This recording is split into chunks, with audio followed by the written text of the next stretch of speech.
All right, welcome, guys. I already see the chat blowing up here. We got Jason, we got Jonathan, and Brian. I know I saw Steven here, Eddie, Blogger. So many good guys in here. What's up, everybody? Welcome to the Reliable HVACR live stream / podcast. You already know you can watch this after it airs. If you missed it, you can also listen on all podcast platforms: Spotify, Apple Podcast, anywhere you listen. And today we got a special guest. We got a really impressive young dude killing it in the HVAC industry. So none other than Anwar. Let me bring him on real quick. What's up, man? Hey, what's up, everybody? I'm Anwar. I'm from out in Detroit. I'm an HVAC owner and technician, and it's a pleasure to be here, man. I always watch Reliable Adrian's podcasts and live streams, and it's a pleasure to be here. Hey, man, I appreciate that. We got a lot of viewers out there, a lot of young guys. So I think it's important to have some other young guys on here like yourself. I've had some of your group on here too, Adam and stuff. So you said Detroit, right? Yep. I'm out in Detroit. Yep. How's the weather out there? Is it warming up already? Yep. No, yeah, I think summer's going into a full effect. This past week was climbing up into the high 70s, and now it's going up into the 80s. So people turning on their ACs, not working, or calling for estimates. So it's definitely stuff has been picking up. And then your winters get bad too, right? So you have like basically a 50-50, no heat, no call. Yep. So yeah, basically we got all four seasons out here. So our winters are pretty bad. Our summers are pretty good. Yeah, winters can go down to about like below zeros, and then summers will go up to above 90. But yeah, we just passed this winter, and it wasn't really too bad, thankfully. Oh no, that I always find it interesting. I always ask people about the weather and stuff. Of course, we're already into May, end of May, so everybody's already getting that summer weather and stuff. So more than likely, everybody already has hot weather. But I'm always interested because of the winter, because Texas doesn't know what winter is. The coldest we get when it's like a freeze warning is like under 30 degrees, which doesn't happen every year. Sometimes we have really warm winters, which maybe we'll get into the 40s. So like, if you're saying it gets below zero out there, I don't know how y'all deal with it. I wouldn't be able to. I'm over here like 50, 60. It's too cold for me already. Yeah, no, to be honest, I don't run into it too much. Thankfully, I just do mainly like say 75% residential and then 25% light commercial. Oh, But okay. definitely gets it gets cold up on the roof during the winter. But yeah, as long as your troubleshooting is pretty well, you should be fine. Installs don't go too long, like too far. But Yeah. um, yeah, you get used to it. uh, okay. So then you do both residential and commercial. Yep. I do some residential, Uh, some commercial. I actually my portfolio is pretty wide. I'm trying to actually narrow it down a little bit more. oh, okay. Yeah. It's always good to find your little, your niche or whatever. Like we could honestly, as HVAC techs, we could do anything we want to, right? We do a little bit of electricity, plumbing. As far as like the HVAC itself, we do, you can be under 20 tons, over 20 tons, chillers, industrial. It's a very big trade, and we're basically qualified to do more than 75% of that. And then once you find something you like, I think that's always a good thing. Like I love kitchen refrigeration, so that's what I try to stick to. But I can do AC work. I turn away the residential stuff because I can't. I don't like doing that. So it's always good to narrow it down and get really good, or like Ben says, master your craft, be really good at what you do. So uh, you do you have a preference over residential and commercial? Yes. I'm happy you asked that. So I'd say my service, I'd rather like commercial because I feel it's a little bit more challenging. Yeah. Residential service gets a little bit boring at times depending on what areas you serve. But commercial service is always fun. Residential install is always going to be like I've learned that recently. I like residential install a lot better than commercial install. I just feel like there's more craft to it. So like sheet metals instead of curb Yeah. adapters.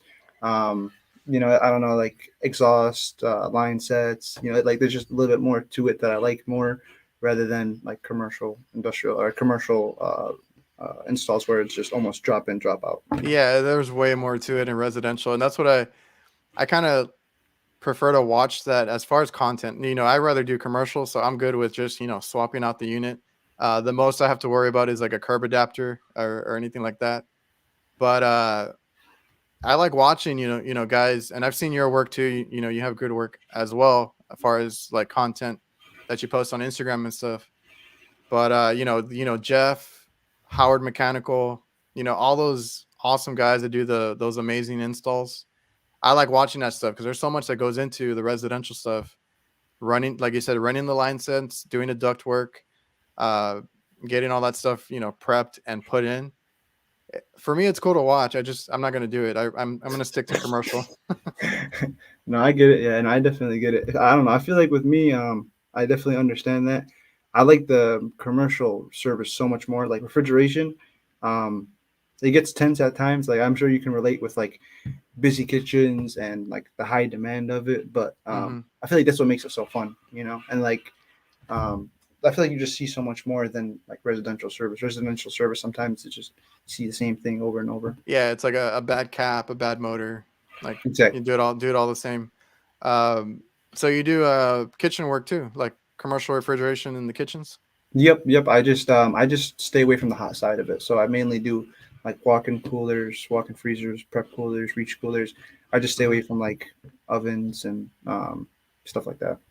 Yeah, they're similar, but I don't have fun working on the hot side. My dad does that stuff, and I used to be like a helper for that, and I would change out parts and this and that, but I never got in like super into it.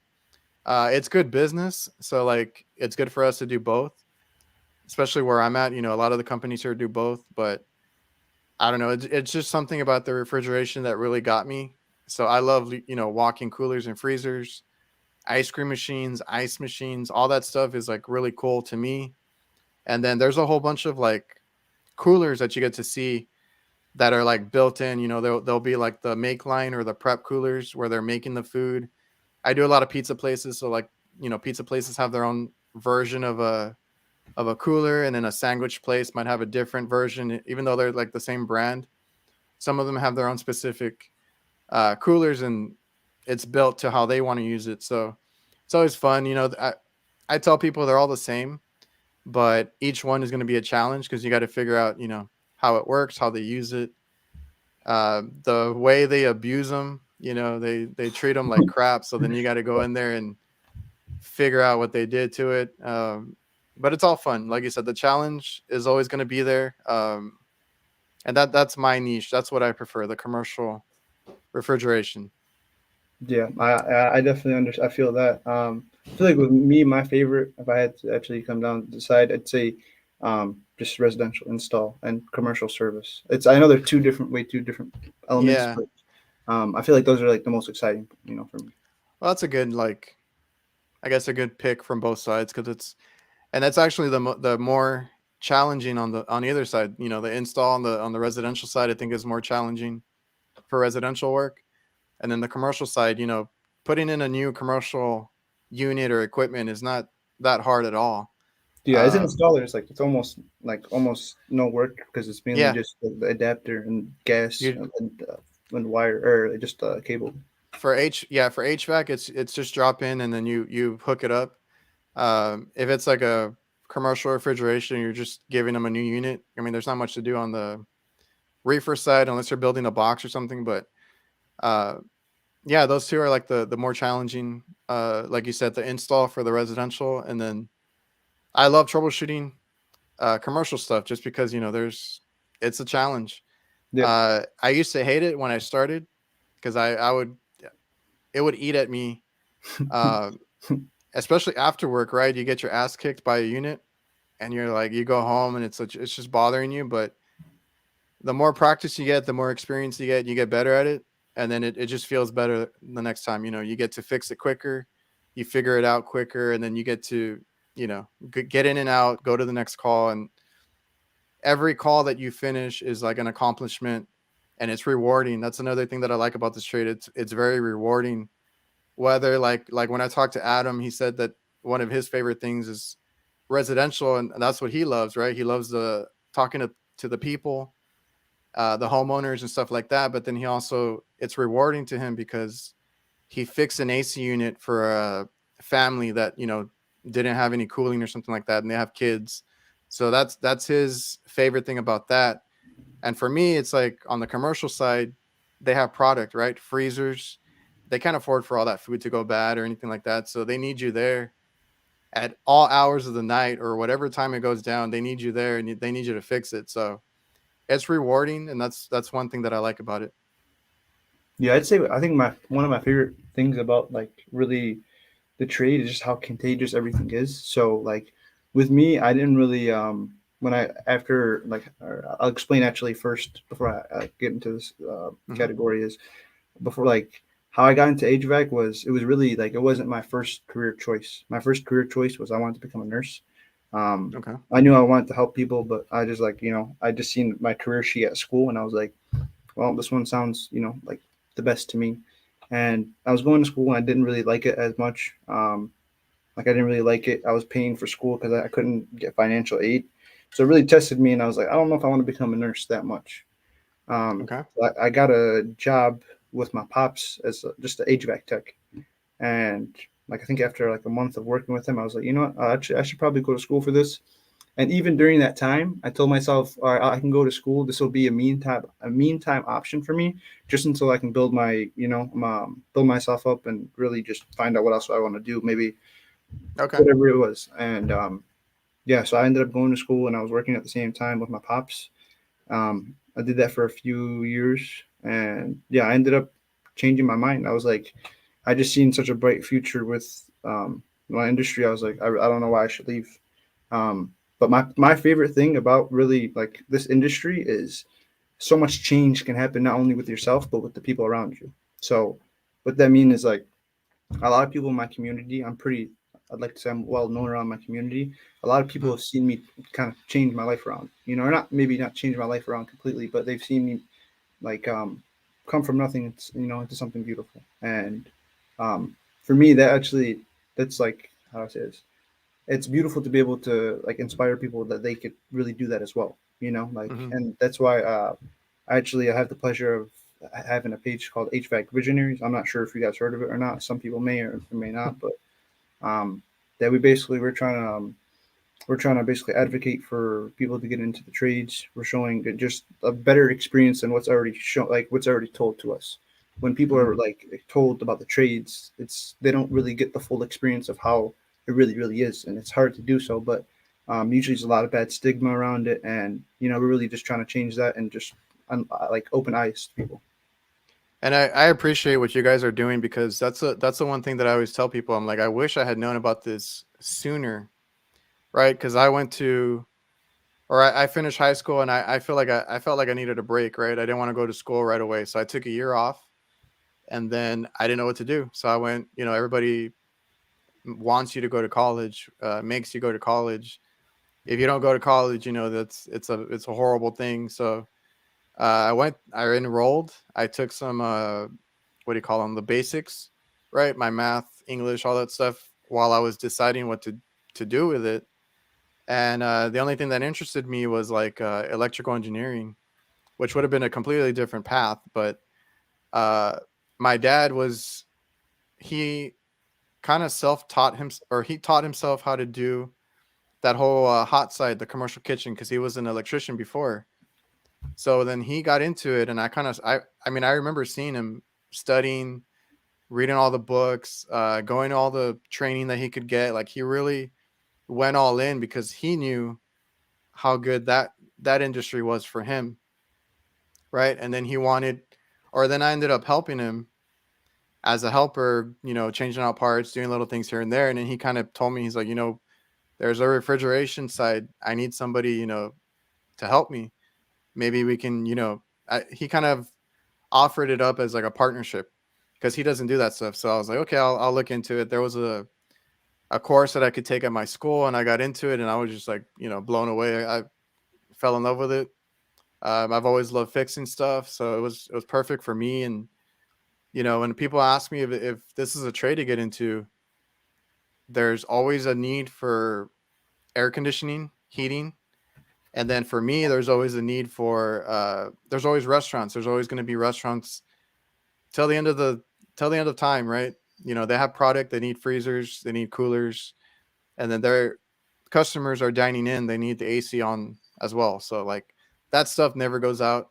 It's recession proof, as everybody likes to say. So like I said, during the whole pandemic, I'm pretty sure everybody was questioning their careers, but us as HVAC techs, we got right back to it. And there's a lot of money to be made. So like I said, I appreciate you guys, the HVAC visionaries. I've had Adam on here.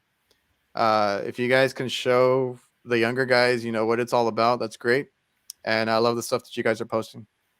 I appreciate it, brother. That means the world coming from you. I used to watch I still do, but I used to like I'd watch your content like for a minute. That's how I actually like got better at my commercial service, was just watching your stuff. To be honest, I always watch it, and then then I'm like, man, like it's crazy how one person can change another person's life, and it's like contagious because I want to do it with other people, and then I'm sure Yeah, whatever we do at HVAC Visionaries is gonna want to pass down to other people. So it's really it crazy. it's definitely contagious, like you said. So like, when I started or when I got online, I found Chris from HVACR videos, Tito from HVACR vlogger. All the OGs, Dave, NorCal Dave, HVAC Survival. All those on YouTube. I just stumbled upon them, and then it made me want to do better. It made me, want to do this, and then I got into the content stuff, and then I started getting messages that people, learn from my videos, which that was never the intention. I was just doing it for fun, and it's crazy. So that community, top notch over on Instagram. I'm glad that there's more people doing it. So like I said, HVAC visionaries. That's a great group of guys right there, and all of you guys are like early 20s, I believe. Yep. We're all under 25. That's crazy, man. So Yep. where are you from originally? So I'm outside of Detroit. It's called a city called Dearborn, but like ethnicity wise, Hmm. my family they actually immigrated from Yemen. It's a country over in the Middle East. Okay. A lot of people aren't probably too familiar with them, but yeah, my family came here back in 1980. We've been here Oh, for okay. quite some time. Um, but yeah, no, actually I'm happy you mentioned about your pops getting you into the industry because I also wanted to mention like how applicable this our industry is to almost everybody. So, say whether you want to become a businessman and you want to basically, you want to open a business, you can open it at whatever scale you want to. There's so many different avenues and businesses and that scale. Or say something more realistic. So, like my pops, he actually he didn't go to school for HVAC.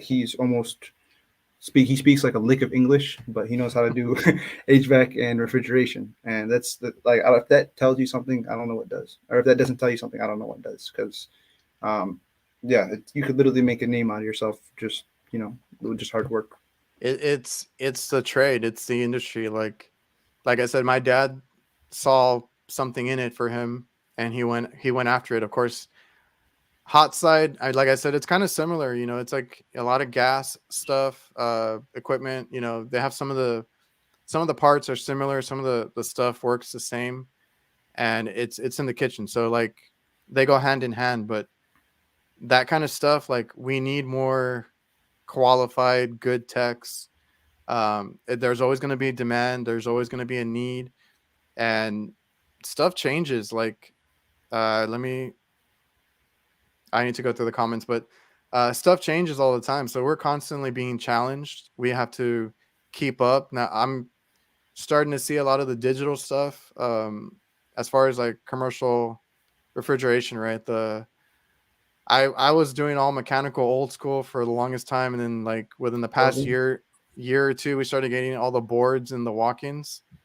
Now I'm not having good luck with them; they're all shorting out. But uh, we have all that, the electronic expansion valve, so it's challenging.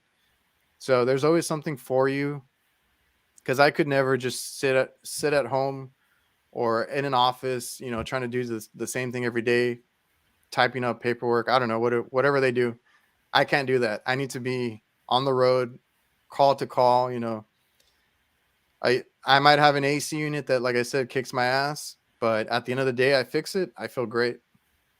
Yeah, no, yeah, those small wins definitely lead up, man. What's crazy is like, you're right. You build up yourself throughout your career, and that's what's crazy. It's like, not only yourself physically, but like basically financially. Say what you learn, you add up like every obstacle you go through, you end up adding to your arsenal of, you know, of whatever is troubleshooting or your installation skills. So, yeah, it's crazy to actually build yourself, just keep on building. And one thing I do want to shout out is like a lot of people who are like building, and what I mean by that is like they have full on, full time jobs, and then after are running their own jobs to build, and just keep it going. And it says a lot. People are out here building their own futures, especially in our industry. So you said you started with your dad working. Correct. Is that the company you stayed with, or did you go to another company No, yes, after that? yeah. So after I was an apprentice with my dad for about 2 years and a half, and after that, I actually I opened my own company and I ran it for a few years, 2 3 years, and then I was like, let me take a break for a little bit. I stopped doing any installs, just small service, and I joined an industrial and commercial company as an installer and technician, and so I worked at a lot lower wage than I was used to making, but It but happens. yeah, and the way I was thinking about it was like, man, from what I know, my experience is gold. So this money isn't worth it to me. What I'm gonna take with it is gonna make me whatever whatever it does. Um, but yeah, But yeah, afterward, but there's two ways to think about it, because like I said, with people, if they want to start a business, like you don't start at the top, right? You have to earn that. And even then, you can either work 24/7 and probably make the most money you've ever made, or have extra off time. Like I take advantage of my off time. I don't try to work every weekend, all night, every night. So there's different value in running a business, right? You make a lot of money, but you can also get a lot of free time. It's just how you balance it out. yeah, no, most definitely. Yeah, no, I worked with the company for a little bit, and then yeah, I realized I definitely like building my own empire a little bit more. Like, Hmm. and I just felt comfortable with my experience that I took from them. So, you know, It's, and like you said, for anybody that missed it, you're 24 and you opened up a business at. Did you open it up at 23, or what age were you? no, I actually opened up, I think, 22. At 22, this guy opened up his own business. This guy. Uh, and you did it the way that most people do. My dad did it the same way. He was still working at a big company here locally, which is the one that kind of offered him the change, right, from electrician to hot side tech. They offered him a job because of how, I guess, like how good he was, and people, he knows a lot of people. He's one of those guys that he meets somebody and they're best friends right away. So he's really good with his people skills and all that. So he got into this company and he worked his way up. He went up to top manager, area manager, whatever you want to call it, relatively quick. And then he was in charge of like training all the guys. He even had two of his brothers. He gave him a job and he's like, I can train you. It's not a big deal. Like, my dad knew his stuff. Trained my two uncles, made them from, I think one was like an alarm installer, like a Yep, yep. whatever. And then the other one was like a handyman. He would install like carpets and things like that. He took them in and trained them, and now they have a whole new career, right? They do everything from hot side to refrigeration, because then I trained them for mine. So, like, my dad got in there, went up to do everything for this company, but he wasn't happy, right? He didn't want to be in the office. He didn't want to be um, in this office role, and he's like, I need to get back in the field, and he tried to, but they didn't let him. He was, I guess, worth more to them in the office. And he's like, I need to. He's always wanted to start his own business, so he started it off on the side, which is something like you did, and then you build on it. And that's what I tell people. That's the easiest way to get into the trade, because a lot of people ask me. if it's like worth jumping into, and I'm like, don't go all in all at once. You're going to get overwhelmed. I mean, unless you want to do that and you have a bunch of money saved up or something, you can try. I mean, I'm not saying it's impossible, but the best way to do it is, you're probably working for somebody, do some calls on the side, and it doesn't have to be, just don't do it for their customers. You don't want to be screwing around with that. Do family and friends, or leave some cards in a different area that they might not service if it's the same work. Like the guys with us, we don't do residential, so I tell them, yeah, you can do residential after hours. I don't care. Like I don't want to do it. If you want to do it, do it after hours. And then you build in your free time. I remember when my dad started his company, he was working early on the weekends, and I was in the truck with him, falling asleep at 6 in the morning, whatever it was, because I wasn't used to it. And we were going out there to hospitals and whatever business he could pick up, and you just build from there. But it's like you said, it's building an empire. It's building this company from the ground up, and I think it's rewarding. It's a good accomplishment, and I feel like a lot of people can do it if they just try. And this is a perfect field to do that in. Like, there's so many different avenues and different things that you can do in HVAC. So like, you don't have to do residential, you don't have to do commercial. Like, you can do so many different things, and your business can be narrowed down or niched into one little area, and you'll be good. You'll make money. Yeah, no, definitely like running a business. One thing I can say about it is like it teaches you like how like a beautiful lifestyle and teaches you to be disciplined. Like really, really just be like disciplined and like how do I say this? I'm much more grateful for stuff just because I know the value of it. I know I've worked so hard for it. I know Yeah. I've built for it. I know I've like waited years for it. You know what I mean? Like I like that you mentioned that a lot of people are like they want to jump into the trade, but they want to pay back almost instantly, like before they can even before you even Hmm. begin. But like the one thing about this industry is like you just give it a few years, it'll pay you decades in the industry. Like as long as you have the will and you have the like dedication and the vision. So I can't say it's guaranteed, but almost. Yeah. It's almost guaranteed. I Yeah, feel like almost. this Yeah, yeah, this business, it'll keep you busy as long as you're. I think most importantly, it's about doing good work and taking pride in your work. You're gonna have ups and downs. Even us, I feel like we're a great company. I try not to cheat the customer. I do everything I can, as best to my knowledge. I don't go out there and lie to them or create anything, try to sell them anything. I go and I look at the equipment, whatever it needs, that's what I do. If it needs just a contactor, that's what I do. Just a motor, just this or that. Of course, you're going to give them recommendations on other stuff if you notice something else wrong with it. But we stayed honest, and we tried to take pride in our work, do it clean, the best that we can do. And there's still going to be ups and downs. You're still going to lose customers here and there.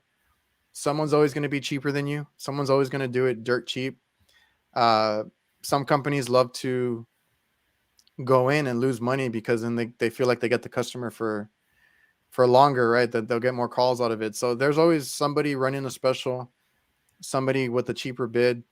So you're going to lose customers from time to time. We've lost big accounts, and then we think it's the end of the world, but it's not. You give it a little more time, build up your reputation, and other customers, other accounts will come looking for you, or you can go out there.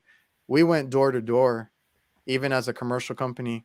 I went restaurant to restaurant, leaving flyers, business cards, building up a website, getting all this stuff built up so that they could look at us and see that we're worth looking at, and that we do a good job. Another thing is, like I tell people nowadays, everybody has a camera phone, right? Take before and after photos. And that's the good thing about this whole content thing, right? They might laugh at us, or they used to laugh at us, right? What are you doing, recording or taking photos while you're at work? You're wasting the customer's time, this and that. It's actually beneficial, especially for a small business, before and after photos show washing a coil or doing something, and you can use those in your business and get more business out of it. So there's ups and downs, but for the most part, you're almost guaranteed to make money in this trade. Yeah, and I'm glad you mentioned that about the whole thing, about other people underbidding, or basically you coming to the job It and doing the right it thing. happens so Yeah, much down here. yeah, no, especially out in Detroit, man, you wouldn't imagine. But I'm glad you mentioned that, because I tend, like, I feel like most people who that get into this industry, they want to get into this industry for an honest living. And like, what's more what's more honest when people call you for a problem, they have no idea what's going on, and you come and you tell them exactly what's really going on. You say, hey, you have a capacitor that's bad. That's why your blower is not running. Maybe every year and a half, 2 years, have a PM, just so it doesn't get dirty or something like that. So yeah, like, an honest living goes crazy. I'll be honest. Like, how do I say this? I've had like a lot of different careers, and my favorite by far is definitely the HVAC, because it's such an honest living that the food tastes so much better, and my sleep hits so much harder. I don't know if that I makes sense. know, I know. It still baffles me because I just talked to somebody because I also have a buddy that I went to school with, like high, and that I know from high school, and he opened up his own. Him and his brother have a residential company around here. Now they're honest guys and they do good work, so I always recommend, if a friend of mine needs an AC or whatever checked out, I don't like to do that. Like I said, even for friends, like I Yep. for family, I'll do it. But when they find out you're an HVAC tech, I feel like everybody's like, "Hey, can you come look at it? Hey, can you give me a discount or this and that?" So it happens. But so I have a buddy that does it, and I don't have to worry about it anymore. So I have people that will, they might have a minor leak, and it's like an R22 system, but I know that system is well taken care of. It might just need a new evaporator coil, something that can be fixed. I'm heavy on repair first. I don't like to sell. I always tell them, if you want a new unit, we'll do that. You can get warranty out of it. All this there's benefits to buying a new unit. But if you want to fix it, that's what I would prefer to do, and I'll give them, the list of repairs or whatever. But um, I hear a lot from my friends when they get a company that goes out there. Oh, you have a leak, but you should really just get a whole new system. I'm like, well, that leak repair is probably pretty cheap to do compared to buying a new system. So now I have my other, like I said, my high school buddy. I usually tell him, I got a friend that has a leak or needs something. Most of the time it's a leak. I even had one that was like it wasn't that old. It was 410. And anybody that goes out there, they want to sell them in a unit, which I hate. I hate that happens. But um, yeah, like I'm a repair first, and it's a shame. Companies come out here, they just want to make a quick buck. If you do honest work, like you said, you'll eat for life. You'll always have a good reputation. Customers calling, customers happy, and when that happens, they will tell other people and they'll refer you, and then word of mouth is like the best advertisement. Exactly. No, I'm glad you actually mentioned that, man. Like, the small, like, I ran into this a lot, but like the treatment, like, the treatment between big companies and small businesses are crazy. Like, especially because we have a lot of, in like Metro Detroit area, we have Hmm. tons of small independent businesses, and we have like a few HVAC companies, but like the difference is huge. Just from the like customers I've dealt with, you see it all the time. They're always try to like sell newer equipment just because they don't want to deal with it, or but what I always see is, I always feel like small business owners, they always like have a little bit more love with the treatment. So like, whether it's like you said, finding an issue rather than like say finding the leak, or rather than like trying to sell a new unit, Yeah. because deep down they know, sure, an install is nice, but if I tell this person, if I show this person, I could fix it, And without them having to spend all that money, I know they're gonna have me locked in for life. So it's Yeah. it's really really crazy. Like, and I always see that with I think Gabriel HVAC SG, um, Northwest HVAC. Yeah. They're always like posting PM videos or cleaning videos of their small businesses, and I love that. Because it shows like this is what I built. This is what you know. Yeah, this is like what I love and tend for. So yeah, definitely something I look up to. Well, that's awesome, man. Just looking through the chat real quick. Uh, so like at what age did you start? Like how long have you been in the field? About 4 years. 4 years. That's 4 years. crazy. Yeah. Yeah, I've been in the industry about 4 years, and it's been a fast 4 years. I'll tell you that. I got in like I think a year before COVID, so yeah, time is flying by. Oh, that's good. I'm just looking. Let me look through the comments real quick. I had seen some comments I was going to pull up. I lost them. Let's see. Jonathan, no side jobs for me. I don't. I'm the same way. I won't do side jobs per se. I mean, I have a business, but even if I was working somewhere, I would probably prefer the time off because this industry, I want everybody to know about it and get into it, but it's not for everybody. Taking the heat, uh, being mechanically inclined, all this other stuff. But It's like a hero. It's like being a hero, to be honest. Like, and you have to be responsible. Yeah, like it's a lot to be responsible for. So yeah, I agree with you on that. Um, yeah, yeah, there's a I lot of agree. guys. I'm old, no longer want to take side jobs. Yeah, no, I get it. I'm young, man. I'm trying to build, and the amount of money you make compared to um, a wage on a job is ludicrous. And especially if I have a business and I'm insured and everything's legal, then yeah, why not? Man, and that gets me too. Like, so you guys in your state, you have to be licensed and everything? Yes. Because I know some don't, which is crazy to me. No, yeah, I'm Uh, good. I'm good on all that. I don't want to lose everything. no, well, there's some Yeah. states that don't require it at all. Yeah. No, Like anybody can do it in some states. So that's kind of crazy to me. yeah. No, actually, I don't even think we need to in Michigan. I'm not 100% certain, but I did it just because like it's just a But lot. you're licensed and everything. Yeah, yeah, no, I know, yeah, no. I was gonna say I'm licensed, insured. I don't know why anyone wouldn't be, because like stuff like in our industry, like I'm sure you know this, but stuff can go wrong at an instant. If you're not being attentive, if you're not being, which yeah, which is which is weird because like around here, like we do have to be licensed in Texas, and we have to have the EPA and all that to buy refrigerant. Like there's things in place, and I get so upset because there's people that will do it on the side, and everybody wants to pay cheap for their air conditioner. So there's a lot of people that do it on the side and get away with like crazy stuff. They don't have recovery machines, they don't have vacuum pumps, they don't have any of that equipment. They'll just fix whatever and then pump it up with refrigerant, which it's a shame, but it happens a lot. And that always got on my nerves when I started, because I'm like, why are y'all out here giving us a bad name, causing all these headaches? I had to take over a restaurant once, and the whole thing was like ripped apart. There were these Lennox units.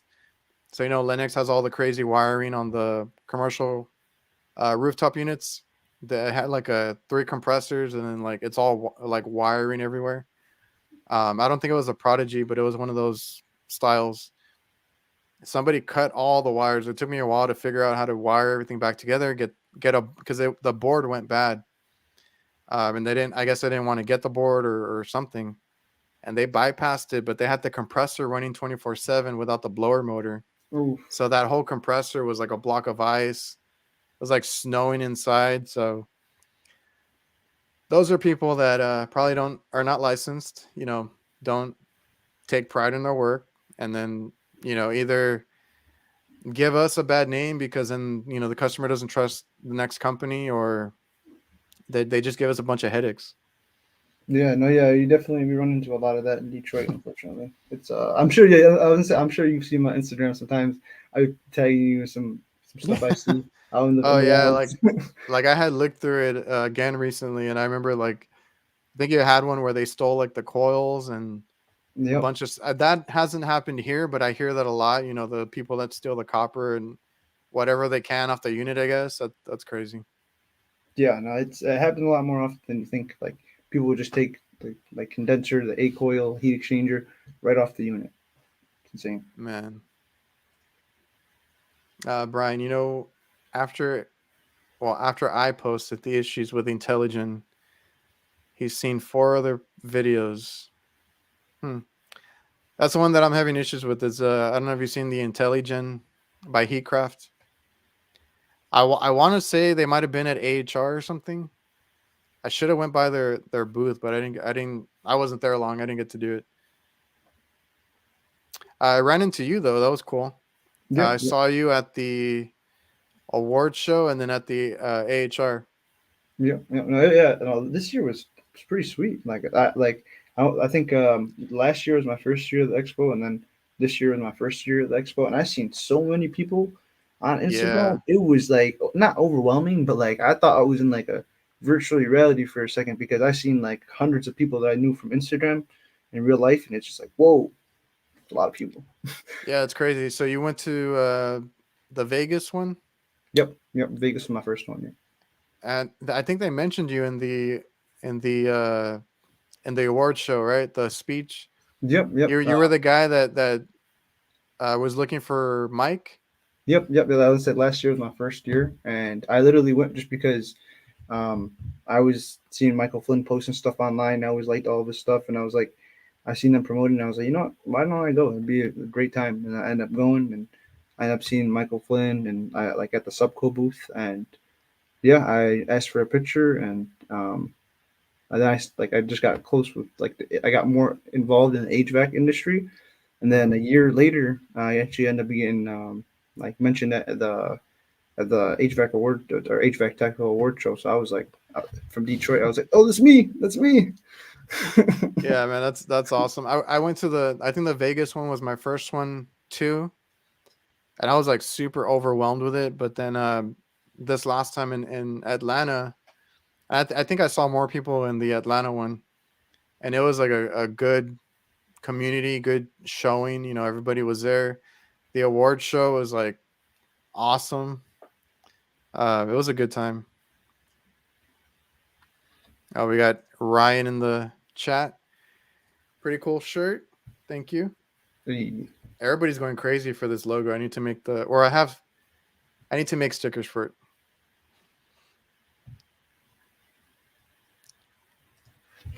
Voltage supply issues feeding the EEV seems like one of the issues.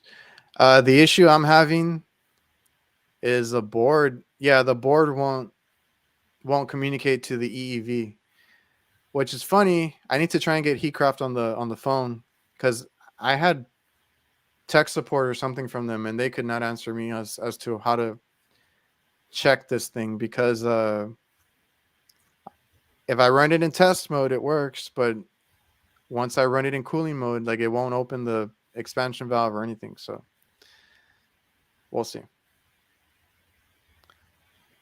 So, do you got anything else going on? Any hobbies? Like how do you separate or get off of work and try not to or take your mind off of HVAC? Because I know it's hard. I know all of us probably think about it in our sleep or have nightmares. But what do you got? What do you do to stay sane or hobbies or anything?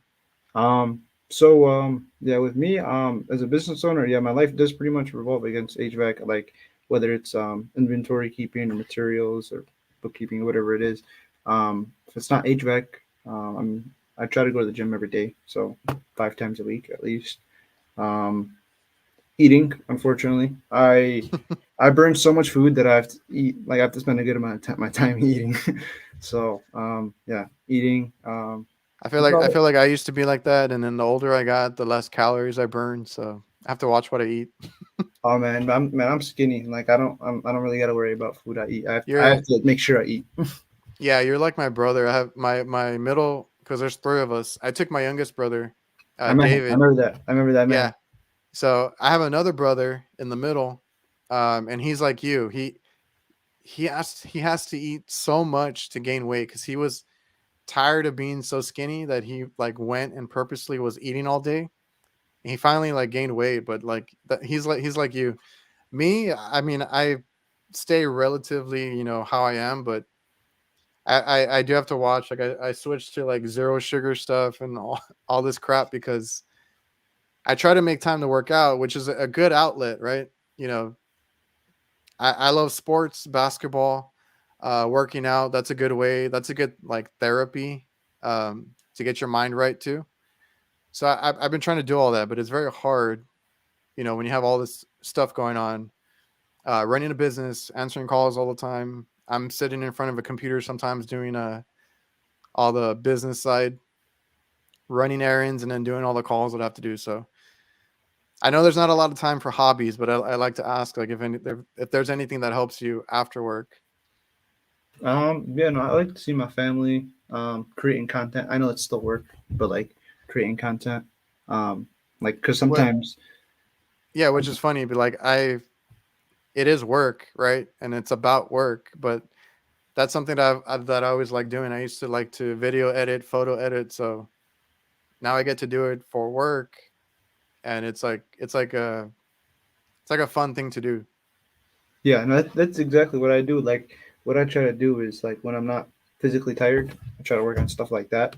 But it really just comes down to balancing your energy and whatnot. I'm still trying to learn that. I'm being honest. But yeah, no, one thing I definitely want to like get into is like or mention is like how people like really like just building are out here building their future, like are just becoming self sufficient and like are like how you say this just getting better and better and better every day, and it's off of honest living. That's something that's like crazy to me. I don't know. Yeah, that's something that my dad instilled in me, right? Like I saw how hard he worked, so that kind of stuck with me. Always trying to be better, always trying to learn more. I got all that from him, hard work, all that stuff, and then I saw him running his business as an honest man, honest living. Uh, treating everybody like family, friend, like being friendly with everybody, not cheating anybody over. Like if we ever had a guy that tried to, they're like, oh, I can make you more money by doing this or doing that. My dad was like, cut that out. We don't need that. It's really about your reputation, and then like I don't know, there's always like going to be like a karma thing to me. Like you got to watch what you're doing. If you're out there ripping people off, it's going to come back to you one way or another. So, I get that about the whole honest thing, and that's something that my dad instilled in me too, and it's the best way to do things.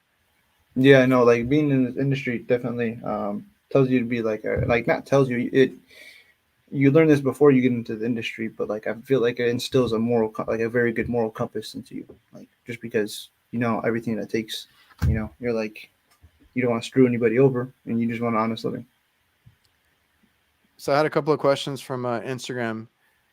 What do you think is the best route for a new guy to get into the trade? Like, I don't know. I know you started with your dad and you basically ran your own business at a very young age. So you got in there kind of quick. But for a new guy coming in, do you have any, or have you noticed a good way to get into the trade?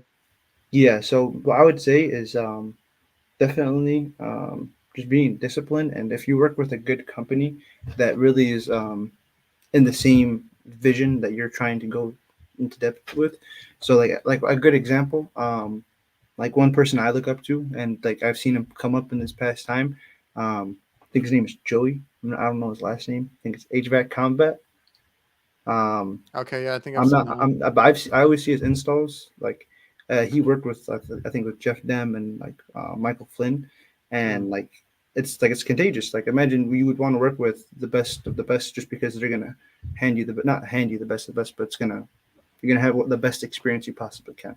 So one thing I'd want to recommend is just like with as open as our industry is, like there's we have a whole bunch of different opportunities and different avenues. So whether it's refrigeration, whether it's boilers, whether it's just heating, cooling, plumbing, whatever it is, mechanical. One thing I'd recommend is just do your research with whether it's a company you work for or equipment that you service.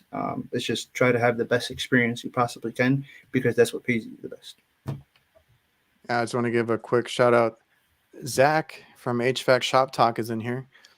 If you guys didn't see his last video, I kind of made a cameo in it. Just a heads up. Um, and you said you went to school. What kind of school did you go to? I went to Northwestern Tech. It's like a trade school. It was only, I think, like 10 months. So it's not long. What's nice about it is you have like 2 hours of lecture of them actually like teaching you, and then other 2 hours of class is you working on the equipment. And Oh, okay. and I was in like I was working in the fields while I was in school because I think it was only Monday to Friday, like 6 p.m. to 10 p.m. So I was still working as a technician and then going to school at night. So it's like very, very suitable. But yeah, one Oh, thing, okay. So you did both at the same time. yeah, and it helps a lot. It helps a lot. You're just being instilled, just like it's just easier. You know, that's Yeah, one thing I had a if problem with. if you're young and you can do it, definitely. Like, back in the day, like I said, when I went to school, I just wanted to get in there, and I was doing the same thing, working and going to school. So I get that aspect, but if you're young, that's the best time to take advantage of being able to do that and have that energy and all that stuff. Yeah, no, how I feel is like I always had this problem in school where like I could not focus for nothing, man. Like if it wasn't something I really cared about, my mind was elsewhere, like Dude, I'm out the the same window, way, dude. out the window. So like the satisfaction of learning something and then applying it the same day, you know what I'm saying? And like not only in school but in with your everyday life, it's absurd. It's like there's no feeling like it. Satisfaction, it's crazy. Yeah, dude, I'm the same way, and that's what I tell people too. I'm like, like I was one of those guys that couldn't wait to get out of high school, couldn't wait to get out of, not have to do that anymore. And then like I was like, man, I got to go to college, I got to do all this again. But once I got into HVAC school, now how long did you say yours was? 10 months, not bad, and 10, it's so 10 much months. cheaper. Oh my god, it's so much cheaper, man. You wouldn't even imagine. Like my original schooling was gonna cost like 60,000, and then my whole class or my whole certification was 16,000, and then financial aid covered six. So I paid 10,000 for everything, and that's on a loan. So it's like Oh, okay. very suitable, very very suitable to a lot of people. Yeah, because some of the trade schools that are like the crash course, it's like 6 months or less. They get ridiculously expensive for some reason. But I went through my college. I did the financial aid stuff, so that kind of took care of that.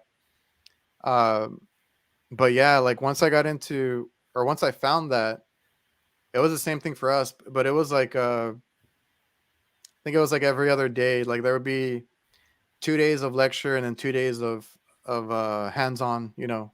Out in the back working on the walk-ins or whatever they have. They had a lot of equipment that we were able to work on, so that was amazing. Like you said, you could learn it and then immediately, put it to use. How do you pump down a system? You learn about it, and then you go and do it like right away, or take apart a compressor, do vacuums. We did a lot of recovery, charging. They had a bunch of training boards. We even did stuff in the class. If we could get a training board, or have little things to wire up. So I loved all that. So you learn it and you get to use it right away. That's the best thing. So would you recommend a school, or do you think uh, So really, like the way I did it help you like to go to school and then go out in the field? oh yeah, no, no, tremendously. No, no, yeah. It was the way that like I'm gonna just tell you a very big misconception I've always heard from fellow technicians. So like as I was going to school or a little bit after, a lot of people just really think that once they finish trade school, they're like their life is set. You know what I mean? That's everything is set and clear in stone, and it's gonna be you're well off. No, it's not like that at all. You're gonna have to build work for everything you have, and um Yeah, that's something that like people just kind of forget. It's like it doesn't come right away. You know. Yeah, and some people like I don't know, maybe they're already good with their hands, they already have a good understanding. They can go out and just get experience and go in the field. And some people just learn better like that. But I like you went to school, I went to school. It's a good way to get your basic knowledge, get your textbook stuff, and then know all the terms. When you go out there and they're like, "What's your superheat?" and you're like, "I don't know what the hell that is." Exactly. That's not a good start. So get to learn all that in the class, apply it. Get tested on it. Basically, you get to do all that, and then you go out there. They're gonna appreciate that you know this stuff already. That you know how to put on gauges or things like that. I don't know, that stuff kind of goes a long way with companies, but it's not the only way. You can go out there. If they're willing to train you, just go out there and get a job. Everybody's always looking, so there's always going to be a need for techs. Yeah, there is always demand, and yeah, that's what I was trying to say. Is like they teach you kind of theory in school. Like they don't really, no one can teach you what you're gonna see in the future or the circumstances you're gonna deal with. But Oh yeah. yeah, it's mainly just the theory, and then it really like what's nice about like our industry. There's different schools. So say you want to get your bachelor's, and you can do your Oh bachelor's. yeah. You go if you want to go to trade school, you can go to trade school. If you want to even test out to get your universal or your EPAs, you can do that. So like that's what's really so nice with it. And like another thing is like being how do I say this? But so say right now, I have my universal, and I don't have my mechanical contractor's license yet. How I do Mhm. my installs is I have my own mechanical contractor that pulls my own permits, and we do our own thing from there. But right now, I'm in the way, or I'm on my way to getting my mechanical contractor's license, so I could Mhm. do everything I have to do. But what's nice about that is I'm not in a program. I'm in my own program of life, So say like in one of my past careers is like you have to pass this test, or you would have to wait another year and a half to get into this program, something like that. What's nice is it's very suitable for your life. That's just like something that's it's crazy, you know. Like yeah, and it's very easy to get into. Like I said, you can go to the school route, or you can just see if a company will hire you and train you. There's always a way.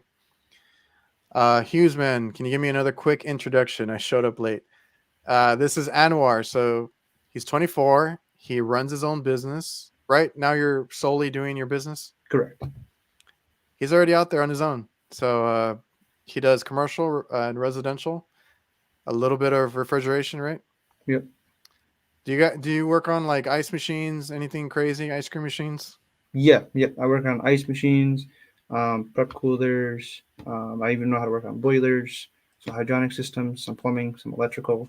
Um, yeah, it's pretty vast. I actually got Man, some pretty vast experience. man, yeah. Well, refrigeration in itself, you run into so many different things, and that's one thing that we don't do is like boilers or anything like that because down here we don't need a lot of that stuff. Um, but that's crazy. So you've covered everything basically. Yeah, so what's nice, like, I not pick and choose, but basically, so it's pretty vast, but it's not too much. So say like right now, like you said, I know how to work on boilers, but I only service them. I won't ever like install a whole piping system for a boiler, just because as a small business owner, it wouldn't be the most logical thing to do unless I was comfortable with it. But I'll be honest, only 4 years in the industry, I'm not that experienced to do so. So it's nice you can like pick and choose. So I've done some, like I said, boilers, or I've done refrigeration, I've done commercial, HVAC, I've done just residential, I've done plumbing, electrical. It's crazy. Everything you learn, you take it with you. So Man, but yeah, only 4 years in, but I think you're doing a hell of a good job um, broadening your skills and stuff, right? So, and that's a good thing about being an HVAC tech. I feel like if you put anything in front of us, we'll figure it out and we'll fix it. So, uh, it's a very good skill to have. So, like I have kids, so if I can pass it down to them, I sure as hell will. And if they can at least learn how to fix things, I'll be very happy. Yeah, no, we learn a lot of different stuff. You're right. It's like teaching someone how to fish. It's a big Oh yeah. difference. It's teach someone how to fish, and they're like, "Whoa," I know it's forever. And then if anything, like my kids, I would love them to be in the trade, but if anything, they don't want to be in the trade. You buy a house, you can, check your own AC, air conditioner. You can check. I work on my car too. I've worked on a lot of like the air conditioning in my car. I've replaced compressor, the condenser basically, leaking line sets. I've done all that stuff to my car because I kind of have a general knowledge of it. So like it goes a long way, and you can be handy in other aspects around the house and stuff like that. So I think it's a good skill to, you know, you're well rounded when you're an HVAC tech. Like I said, we have to wire our own stuff in. We deal with like drain lines, plumbing, stuff like that. So very good, well rounded skill. Oh, I want to mention something. Man, the people you meet, man, you meet the coolest people, man. Like in our industry, I met some of the coolest people, and yeah, it's like the like-minded people all trying to just support you. So it's beautiful. I really want to shout out to all my people. I wouldn't shut up if I started naming them. So I'm gonna say shout out to all my people. I really appreciate y'all. Hey, there's so many now and it makes me so happy that there's more content coming out. Because that was something I got questioned a lot too. Was like, or that they would tell me that they want to post, but they're afraid to, or this and that, and I'm like, just post. I'm like, you might know something that I don't or somebody else doesn't know, and it can help them out. So I've learned a lot from random posts. It doesn't always have to be the same guys. Like random people start posting, and I see it. If I see like a little tip, trick, or how to do something that maybe I never thought of before, that's cool, and it helps me out, makes my job easier for something. So I think everybody should post their content. Yeah, I mean, I know a lot of people who are kind of like that. That's why I like that my HVAC visionary page because we're trying to like advocate, even for the techs who are already in the field, like Y'all are there's, y'all are pushing the memes, the tech tips, hmm everything. yeah, no, yeah, it's I want to make other like I want to have other technicians post content too because there's a lot of like there's a lot of technicians that do amazing work but don't really just post. You know what I mean? Like, and the industries or our community on at least especially on Instagram has been growing a lot. But I I know. still know there's a lot out there that do amazing work. I So. I know, man. And like when I started, I had people like leaving negative comments or whatever, and they're like, "Oh, I do better work than you," and this and that. And I'm like, "Okay, post it. Like I don't care. Like post it. I would love to. I would love for you to enlighten me on how to do something. Like just post it. Like um, if it's helpful to somebody else, I'm all for it. So it's just a community that's grown, and I've been very happy to see it grow. And like I always tell everybody, I'm like, if I can do it, you can do it. I edit on my iPad now. I used to do it on my phone. I do all this stuff on my phone and my iPad. Like it's not that hard to do. Yeah, no, you're right. It's and then like the stuff that comes with it. It's like the way I like before I started posting content, I was like, I just want it just for advertising my business or just to just so people know what I'm up to. A lot of people are like always asking about my whereabouts. What are you up to? What are you doing? And I was like, I should probably post a few things just so people know what I'm doing. Or I advertise for my business, and then I started posting, started meeting some more people, and then um, yeah, you get people who like look up to you too. You're like, man, people like it's crazy. I post just because I posted just because I wanted to share my experiences, and then people are like, whoa, we want more. And you're like, well, yeah, it's crazy. And Efren is in here. He wants to know how much different are the worlds between comfort cooling and refrigeration. Do you think there's a big difference from HVAC to refrigeration? There's not too big of a difference. If you just look at like your refrigeration cycle, I think. Hold on, one second.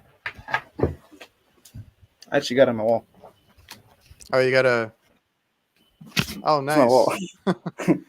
But yeah, no, basically it's just a few different components. But once you understand components a little bit better and you understand like your saturation temps with different refrigerants, and your valves, like your then you're pretty much good. At least in my opinion, it's really just for me it was just the components, the um, the saturation temps, the valves, and what else was it? And freezers. Oh, freezers messed me up for a little bit of time because of the defrost timers. But yeah, then after a little bit of work, I ended up catching on to it.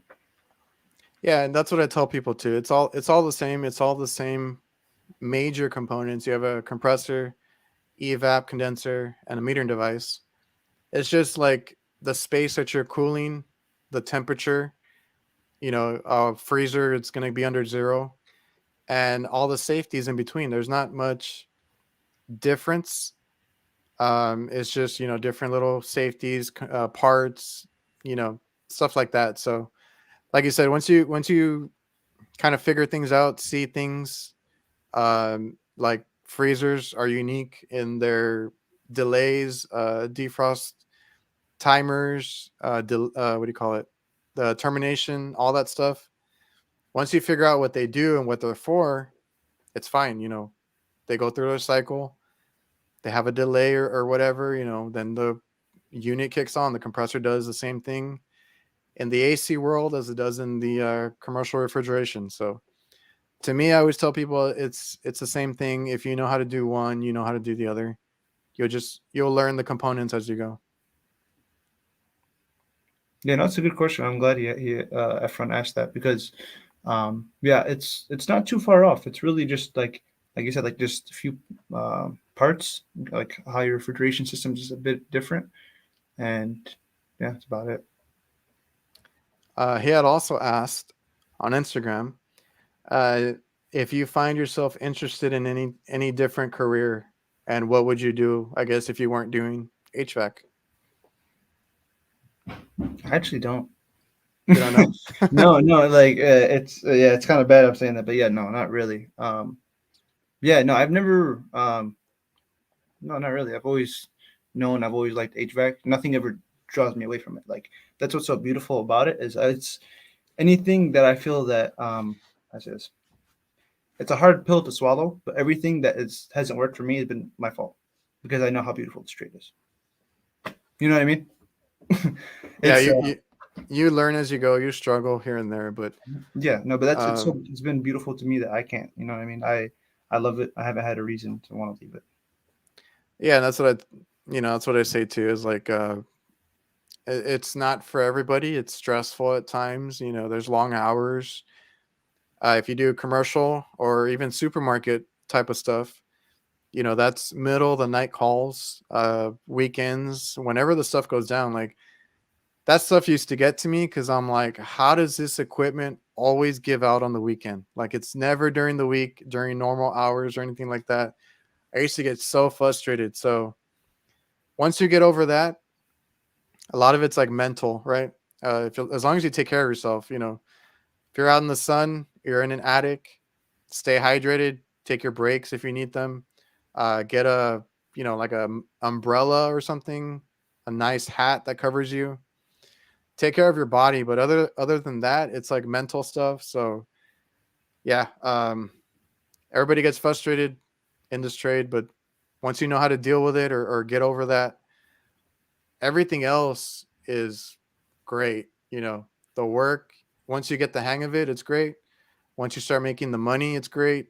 So there's so many more benefits than I think negative things. So like I said, with you guys, HVAC visionaries, I hope you guys continue to show everybody the ropes, and the young guys, the good and the bad, but more the good. Yeah, no, it's yeah, no, that's the goal, man. We're trying to definitely advocate for people to start posting more content, get into the trade, show definitely a better experience of it. There's so many different good vibes that into it. Where? Oh, here he is. Adam's in the chat too. Hey. We got almost all the HVAC visionaries in here. It's okay. So it's Anwar's in it, and then it's Adam Wolf of HVAC, Hmm. Pure on Parole, Efren. Then you got Jeffy Pipes, Mm-hmm. and What's the other guy's name? G Torres. His name is Garrett. Garrett. Okay, I couldn't remember his name. And that's it, right? Yep, just us 5. Yep. Okay. So there's 5 guys. If you guys didn't know, check out HVAC Visionaries on Instagram and TikTok. Yep. All right. Let me see if there was any other questions. Hey, what tool bag are you rocking? I always like to ask people like what they got going on. So I'm actually rocking my TP5B. I got it. That's right. I got it in a giveaway. I won about HVAC Diablo. I was hyped. I won that. How do you like that one? It's really nice. I actually I'm rocking it with the satchel. I think I was talking to you about that. I came with like 3 different ways to use them. You either got like a belt clip, or you got a satchel you could use, or sorry, a handlebar you could use. Oh yeah. But yeah, I ended up just using the satchel. I was using my tech pack, my backpack before that. But man, when you're doing residential, that thing is heavy and big. It's bulky. So I don't really need too much anymore. If I'm just doing service, I just need the TP5B with all my stuff, and I'm good. So you that's the one that you grabbed like for daily type of work? Yep. Oh, that's awesome. Favorite. So you got what'd you say, the 5? Yep, the TP5B. Yeah. TP5B, and then you got the tech pack backpack. Yeah, I think the LT. I forgot which one it is, but yeah, I know it's the backpack. It's one of the older ones. Yeah, I have the backpack too. I don't really use it anymore. I kept getting smaller and smaller, trying to see what kind of a loadout I can do to where I can troubleshoot and do most of my repairs without having to get that big backpack. So yeah, I feel you. I only take the backpack down if I'm doing like really major repairs where I need a lot of like wrenches and different kind of nut drivers and stuff. So we're using, are those the only 2 bags you have? So before you won that one, you were using the backpack? Yep. I just used that and my pack out. Oh man, my back. I couldn't do it anymore. I was like, I can't carry this thing every day. Yeah, it gets really, really heavy, man. Especially if you're like, I was using it for residential, and like it gets tight in residential. So like, I was like, I need to change. And then, so I just so happened to win a giveaway, and there was the bag I wanted, and I was like, hell yeah, I'm hyped. Brian, I appreciate the Vito King comment. You got that TP double XL?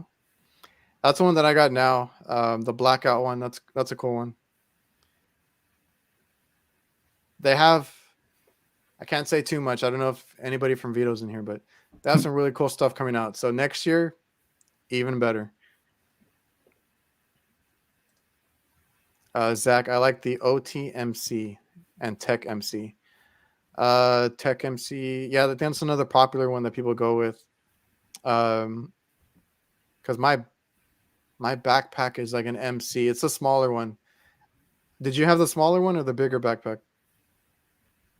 Oh no, I had the bigger one. I had like the bigger one. Oh man, that one's even bigger because I had the MC one. I had I think the LT. I think it's called the LT. Oh, okay, yeah. Man, those things. I'm so glad I got another bag because I was like, for everyday service, I really needed to save my back. Yeah, I know. With me, it just was like getting really annoying. I didn't need to carry all that stuff for. Just like I'd carry my big old backpack just to use my screwdriver and my drill, and I was like, "Come on, man." I'm guilty of that too. Grabbing the meter and like an all-in-one and maybe some pliers. I'll just go up to the roof, put them in my pocket or something. Yep. Oh yeah. That. Yep. Zach, appreciate the super chat, man.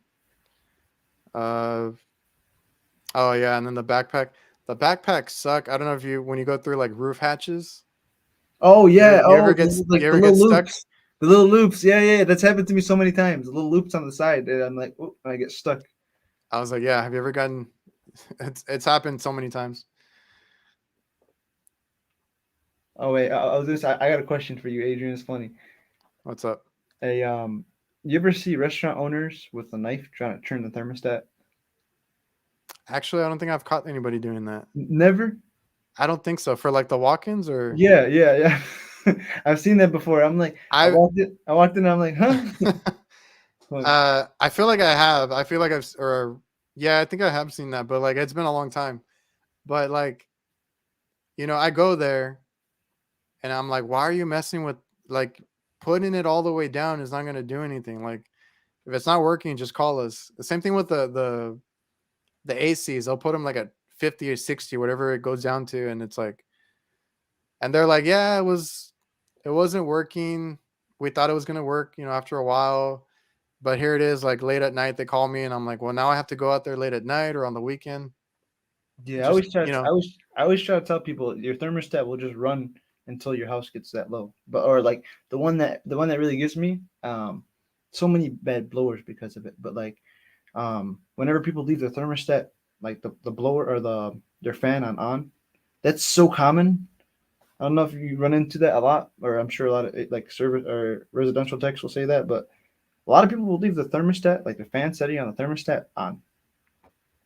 oh, I never thought about that for residential. That's even worse Yeah, because, that'll like, literally just run. yeah, I've seen it for commercial, and I'm like, are you guys like doing that on purpose? Because like when it gets hot, they're just getting hot air, and they start having all these other issues with like condensation and different things. And I'm like, you see this little button here? Just automatic.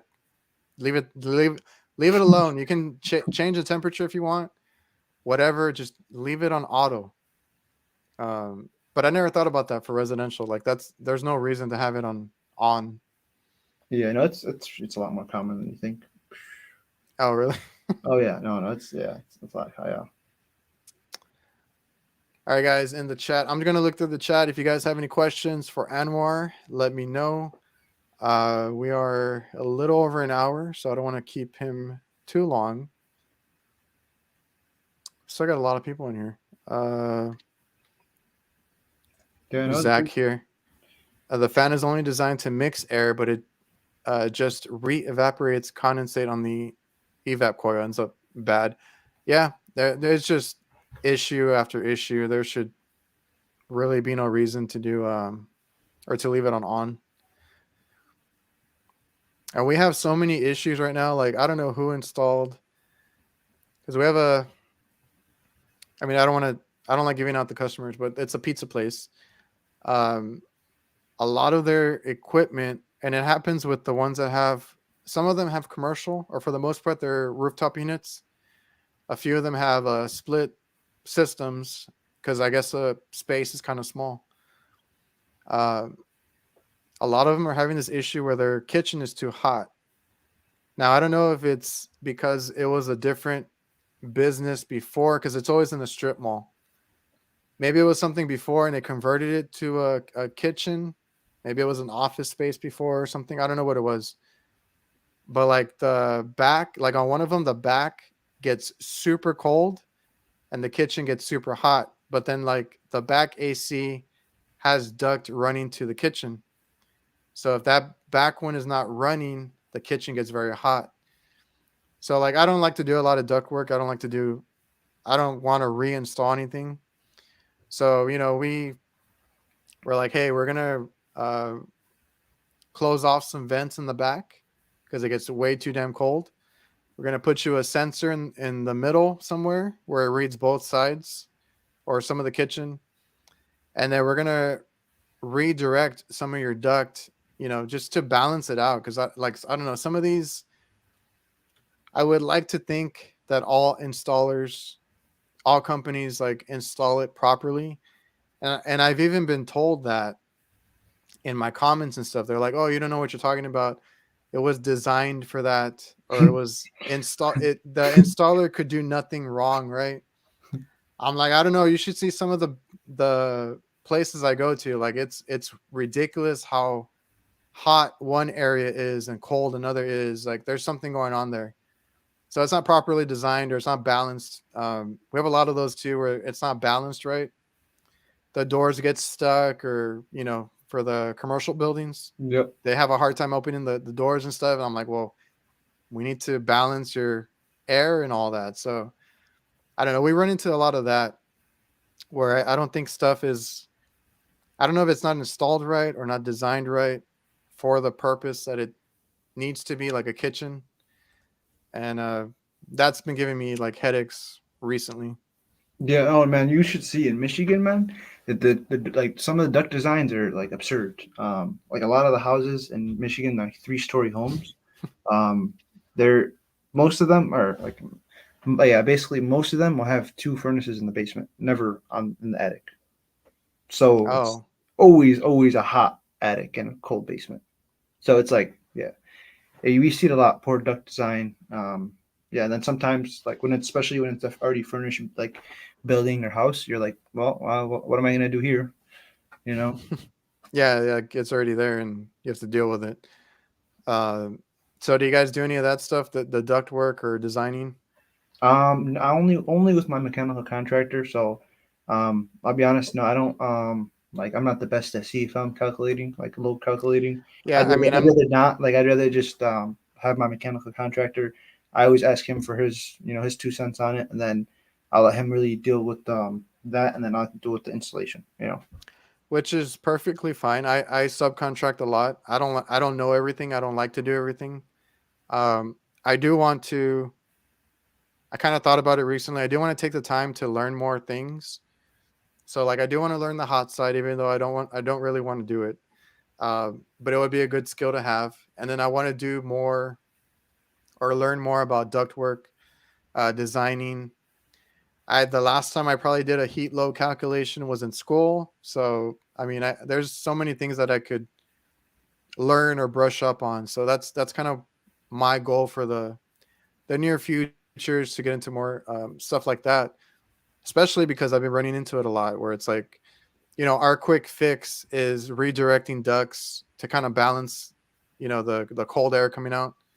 That we have more cold air going in the kitchen versus the an empty space, which makes no sense. But the back room, where it's like a place where they have their desk and computer for the managers. That room has like 10 ducts or 10 vents, and I'm like, why do you need all this cold air? Like, there's nothing going on back there. It's just empty, and then the kitchen is struggling over there to keep up. So that's our quick fix for now. But I would like to get more into that and kind of learn other aspects. But there's no shame if you don't know something. Go ahead and subcontract. um, I think that's something I had to learn too. Is when I started, I hated asking for help. I was a little too prideful, but I had to learn, like, it's okay. Ask either for like help as far as like tech support, or if you need to subcontract something that we don't do, like I said, duct work or anything with that aspect that's not servicing or repairs. It's okay to Hmm. get somebody else to come in. It's not. I guess I used to see it as like competition, or like it was also for my pride, right? I was like, I can't fix it. Like that's not right. I should be able to fix everything. But um, yeah, asking for help, subcontracting. It's once you get over that pride, anything that helps your company or helps your customer is what's best. You're 100% right, man. I'll be honest. Yeah, I did the same thing. I'm like, I definitely could relate to that. And like, once you realize it's for like the better good, like, you're like, I don't even want to waste my time on it, or like, I don't want to go through the headache or the time or the, whatever your reputation. You're just like, I want to go as smooth as possible. And like you said, you're like, it's sometimes not worth it, or like sometimes it's like you just got to say, hey, I'm not comfortable, or just ask for help. Yeah, you get it if you get in over your head and you start like screwing up to that kind of level, like you don't know what you're doing and you're just making it worse. Like, yeah, you need to get over your pride and kind of ask for help. Yeah, for the most part, because it's easy, man. Like people, especially nowadays, people are so willing to, are so generous with what they want to teach you. It's almost like it's hard. Not to say it's hard to fail, but if you're doing your best, it's almost like it's hard to fail in our industry, especially Yeah, if you're doing your best. yeah, and then like even uh if you have friends, like I said, I have a buddy that does residential work, right? He throws me commercial work, I throw him residential work. So it's good to know other companies for that kind of reference, like they can refer each other. It's good to know plumbers, it's good to know electricians, different fields, because like we have an electrician that we're friends with now, and anytime they need work done at any restaurant that we do, we're not licensed or anything to do that kind of work, like the complicated stuff. So then he goes in there and he can do, breaker panels, he can do the parking lot lights, all this stuff that we don't do. And then when he gets asked for like a referral on like an AC system, they'll call us because he's like, "Oh, I know these people." So it's always good to network and do stuff like that. Yeah, no, you're 100% right. Yeah, uh, you meet some really cool people, man. I'm sorry, I Brian didn't mean to here, interrupt. yeah, Brian here was like, Burger King was so bad that when you open the door, it pulled out of your hand. I've seen that once. I think it was a wing place. Like literally, like I had a hard time opening the door, and there was people like, girls and stuff, like they were there like trying to get the door open. Like it's ridiculous, but they won't do anything about it. Some companies, and it's funny because it's always the bigger companies, the bigger chains, restaurants. They actually spend less money, or they don't want to waste money on repairs until they absolutely need to. I've had people, like I used to do IHOPs and Denny's, all those big national companies, whatever. And I actually knew the owners because they were local. They're millionaires, and then they would fight every invoice. They would be questioning things here and there, and then like I would recommend so many things, and they're like, "Nah, like we'll wait till it breaks, like completely breaks." So that stuff doesn't get fixed half the time. Yeah, Seeing load calc and duct design will change your world in central AC. I think more people need to just know all this stuff. Like I said, I did this stuff in school. I already forgot, honestly. same here. Same here. So I need I to, was taught it, but never I haven't utilized it to where I'm comfortable to be like, all right, let me take on this full job. You know. yeah. And I think a lot of people are like that. A lot of people don't know how to do the calculations, or are not aware that they're oversizing systems, undersizing systems. I've seen it a lot too. So I think we all need to get into that kind of aspect and make sure that because I know for sure I run into systems and I'm like, everything looks good and it's still not cooling. There has to be an issue with the design or the sizing of the equipment. So it's good to, I need to brush up on mine. Yeah, no, same here. Yeah, especially if you're dealing with some rooms aren't dealing with enough CFM or whatnot. Yeah, definitely. Yeah. Yeah, there's so Even many. with even with troubleshooting, you're right. Even with troubleshooting, it's like a constant issue. Oh, we're not getting enough air, or it's not cool enough. Yeah, it's like recently. Well, this was somebody that kind of messed me up. I went into check an AC system and I'm like, I could not figure out. I was like, everything's working fine, or that I could tell just by looking at it. But I was like, we're not getting proper airflow and this and that. And it was a unit that I had worked on, but I had fixed it about a year ago. And I had been there a few times for other calls, and it was always nice and cold in there. It was working good, the AC. I'm more than sure they had another company go out or something, because finally I'm like, let me just start checking everything. Like I was assuming that everything was working because I had seen it working a year ago, right? No broken belt, nothing crazy. The coils look clean. Then I realized that the blower motor was running backwards. And Oh, I've seen that. I was like, who did this? I was like, it was working a year ago. So obviously somebody had come in and put a motor at some point, and then they just crossed the wires, which I thought was weird because they're color coded and they were not color coded because they spliced them. They didn't put the colors back matching. So then, at that point it's reversed and it's blowing the other way. And I'm like, man, I was racking my brain on it. And it's just, something basic, it's always something dumb or basic. So you always have to kind of step back and look at your basics. And that's why I said like heat load calculations and ductwork, that should be basics. We should all kind of get back into that and learn to check that at least, because you never know what you run into out there, and it's never super complicated. It's a hardly ever super complicated. It's usually like airflow or something basic.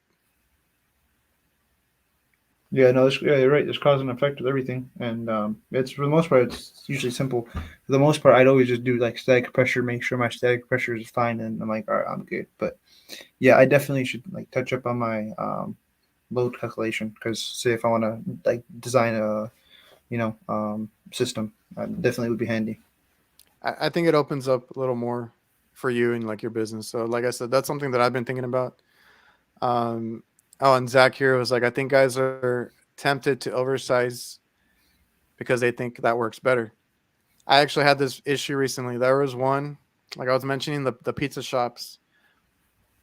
I mentioned one that was hot in the kitchen, cold in the back. There was another one that had something similar, and but I think the whole building, like it had two split systems. I forgot the tonnage, but uh, it couldn't keep up. Their kitchen was always getting too hot, and we're there, and we're like, it's working. You have a pretty good superheat subcool. The lines are sweating. Everything like visibly is pretty good. Uh, and another company came in because we are thinking about it. I'm like, you know what? We'll kind of do the like what I said. The quick fix for us is go through, make sure we balance out all the vents so that if there's a cold spot, we kind of redirect it to a hot spot. It's just whatever I could do because I could not. I'm not going to redo the ducts. I'm not going to redesign the whole thing. But another company came in and they're like, "Hey, we'll just add another." I was confused at first. I thought at first they wanted to upgrade one of the units, right? Make it bigger, more cold air will solve everything. They actually wanted to add another because they had, like I said, two. They wanted to add a third split system to help the kitchen. And I was like, you're gonna open up another can of worms. There's air balancing. There's gonna be condensation probably. There's gonna be a whole other thing. But there's companies out there that are like what Zach says. They think it's better to go bigger, but then I think you kind of cause other problems. So like I said, I'm trying to educate myself on the duct work, the sizing, the heat load calculation, and all that. But not a lot of companies care about that. They just like it's bigger, it'll be better. Yeah, no, you definitely see a lot. Like a lot of units are oversized, or yeah, or like sheet metal isn't right. You see that all the time. Like it's not insulated right, so it's not really gonna do the job. So yeah, we do see that a lot out here. Yeah, I kind of rely on like Jeff and Mike Flynn to kind of be Yeah, like, oh, okay, that's how it should be done. yeah. I've uh, I've, I've picked up a lot of my installs because of them. I'm like, oh, I'm just like, especially like yeah, they're like like the way they do line sets or like your low voltage wiring, how they run it through, and I'm like, come on, I'll take that. and, and some people are like, oh, he's being, or any of them are being extra. They're doing Nah, it for the gram or whatever. I'm like, no, like that's pride, right? I've always been like that. Now I don't do installs, so I can't do what Jeff does. If I show my work, or like if I was showing my work 10 years ago or whatever, I was doing all those little straight lines, but for walk-ins and stuff. But like the rest of the unit looks so shitty, like it wouldn't even look good. My little piece that I fixed, if I'm man, running a new piece of line set for like, so many feet, that looks great. That's perfect. But I don't know. I would never take pictures because like all the other stuff looked crappy. But I don't think it's being extra. I think like even like I said myself, I was always worried about straight lines, clean lines. I was always doing bending. I had the old school one that you kind of like bend by hand. Um, but it's cool now to see like those guys, and like you said you learned from them. I've learned from them.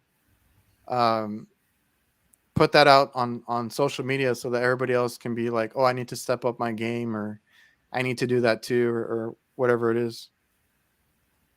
yeah, no, I feel you on that about saying about posting the stuff because sometimes like it doesn't look as clean.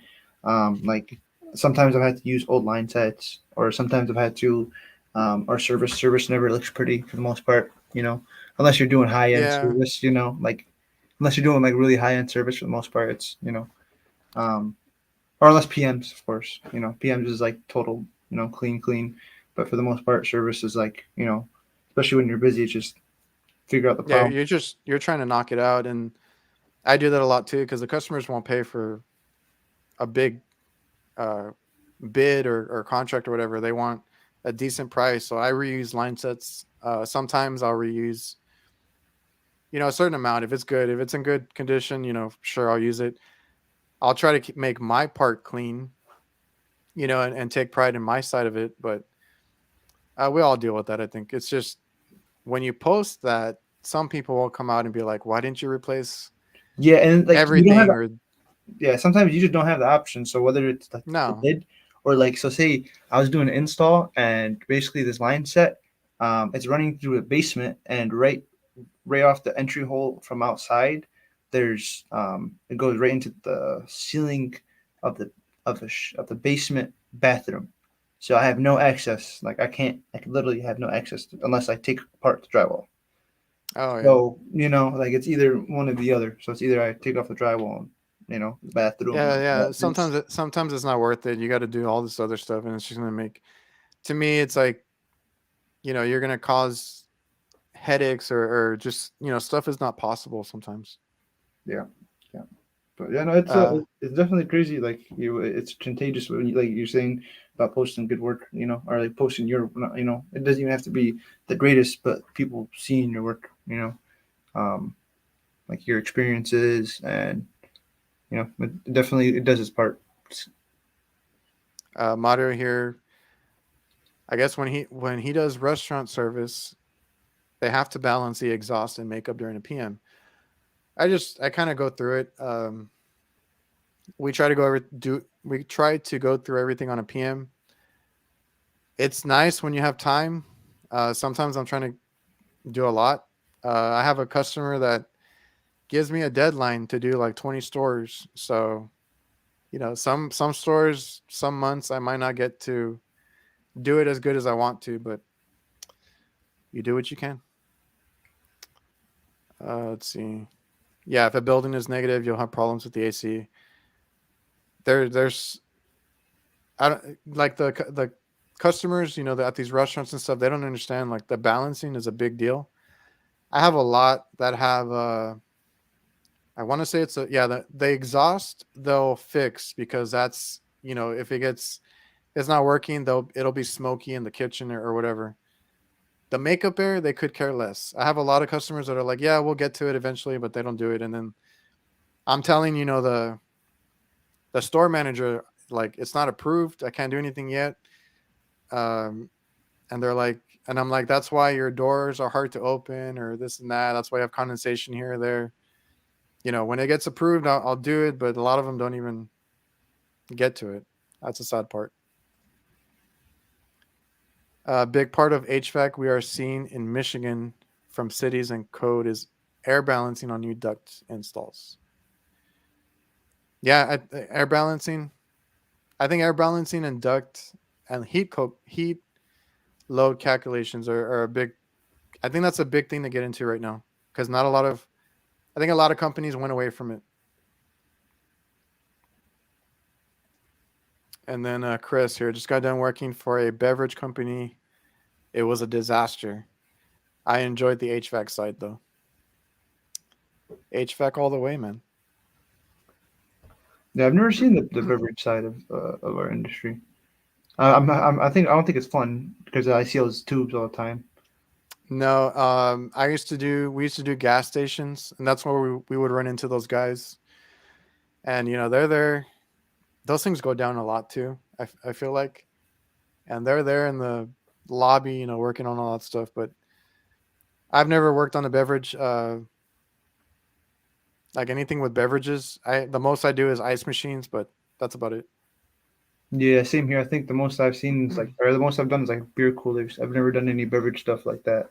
Oh yeah, I've seen like the kegs and stuff, but I've never ever worked on them. yeah. We don't have any right now, but we used to do a lot of beer coolers, and wine coolers, and then the ones that I hate doing right now are the ice machines that have, or the fast food chains that have an ice machine at the drive-through. Because when that thing goes down, I have to get in there, and there's people going through like crazy. I hate that. That's the worst thing I hate right now. Yeah, or with yeah, no, ice machine. You have to be a different breed. I'm gonna be honest. That's like one of and my it things. and it Yeah. takes a long time. Yes. Yeah. It has the delays, and then it has like your. It takes a minute for your pressures to get regulated, and then your ice. Oh man, you have to wait till the ice coil freezes up and defrosts. And yeah, no, you have to be like to work on an ice machine. You got to be really good with your electrical and your refrigeration side and your plumbing. Like Yeah, there's a lot of water cooled ones that I'm like, whoa. and water. That's like I said. That was a those are they're they're a little bit of a headache, but it's the same thing, right? The only difference, like you were saying, is to me is the water. That's a big thing that goes out. It could be like a filter that they never changed. It could be a water valve or something to do with the water. Yeah, the solenoid But coils. Yeah, yeah, but what sucks is like when it's not working and you don't know what the problem is. You have to run a couple cycles of it, maybe making bad ice, or it doesn't want to come off the evaporator or whatever. And then you go into like troubleshooting and fixing it, and then you got to wait another like 2 or 3 cycles to make sure that that ice is working and you're getting good ice and stuff. So there's like, and each one of those could take 15 to 20 minutes. So you do it a couple times to check it, kind of do your repair, and then another few times to check it again. And by that time, you're there for a few hours or whatever it is. yeah, not including people being on your head. You know what I mean? Like we want ice and it's hot and it's what I mean. There's no room for How mistakes. they get, and the people that that are ordering food and stuff, they get so pissed when they don't when they don't have ice. And Yeah, they get mad at the manager, and then the manager's like, are you almost done?" Or they're rushing you, and I'm like, "I'm trying." yeah, no, yeah. You have to be a different breed to work on ice machines. I worked on them. I'm not the most confident on them. I know how um I've worked on them, but like I'm not a master of it at all. I'll tell you that. Like one thing, it's the pressure part of it that throws me off on the ice machines. Just because there's like so many different solenoid coils, and then it has the water cooled coils always throw me off. Always, always. Yeah, I had one recently that I couldn't even look. It was hard to look at because they have it up against the wall, and the side that was up against the wall, I needed to remove the panel, so it was like a whole thing. But I was trying to look for all my solenoids because I was like, one of them's not working, and I finally found it, and pain in the ass to change. But yeah, different breed, like you said.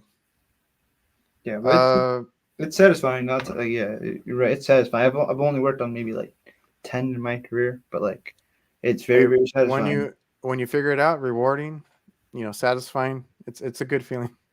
Yeah, out here we barely have any ice like people who work on ice machines barely, unless it's Oh, a big really? company. But like independent, like people who like run their own businesses barely, because it's like specialty work.